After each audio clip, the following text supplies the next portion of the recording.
വെച്ചേ ഉം. ഇന്നെ അമ്മച്ച ചീത്ത പറയലുണ്ട്. ആ ഇന്നും ചീത്ത പറയും. രണ്ടാളും ഉമ്മച്ചി ചീത്ത പറയലുണ്ട്. വല്ലാത്തൊരു ഉമ്മച്ചിയാണല്ലേ. ഉമ്മച്ചി എന്നും എപ്പോഴും ചീത്ത പറയും.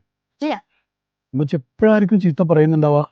ഞങ്ങള് ചീത്ത കാര്യങ്ങൾ ചെയ്യുമ്പോ ആ അപ്പൊ ചീത്ത കാര്യങ്ങൾ പറയുമ്പോൾ തിരുത്തി തരണ്ടേ? വേണ്ടേ? നിങ്ങൾ എല്ലാ ദിവസവും രാവിലെ വിളിച്ചുണർത്തുന്നത് ആരാ? ഉമ്മച്ചി എന്നും ഭക്ഷണം ഉണ്ടാക്കി തരുന്ന ആരാ?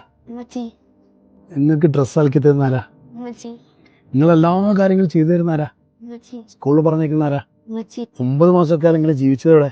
ഉമ്മച്ചിന്റെ കാര്യത്തില് മക്കളെ മക്കളെ നിങ്ങളൊന്നും അറിയാത്ത അത്രമാത്രം വലിയ ത്യാഗം ഒരു ഉമ്മ മക്കൾക്ക് വേണ്ടി ചെയ്യുന്നുണ്ട്.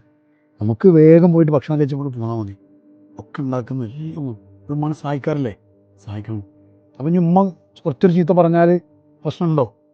ഇല്ല. എപ്പ ചീത്ത പറഞ്ഞാ ആ മസാല കൂടുവേ നല്ല കിട്ടുക കേട്ടോ.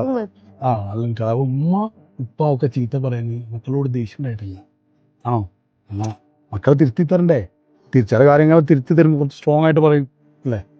ലോകത്തൊരു ഉമ്മയും ഒരു ഉപ്പയും ഒരു കുട്ടീനോട് ദേഷ്യം ഉണ്ടാവുന്നു. എല്ലാവർക്കും ഇഷ്ടമാണ് കുട്ടികൾ നല്ല കുട്ടികളായി കാണാൻ, വിജയിച്ച് കാണാൻ, മുന്നേറി കാണാൻ എല്ലാ ഉമ്മമാരും ആഗ്രഹിക്കും.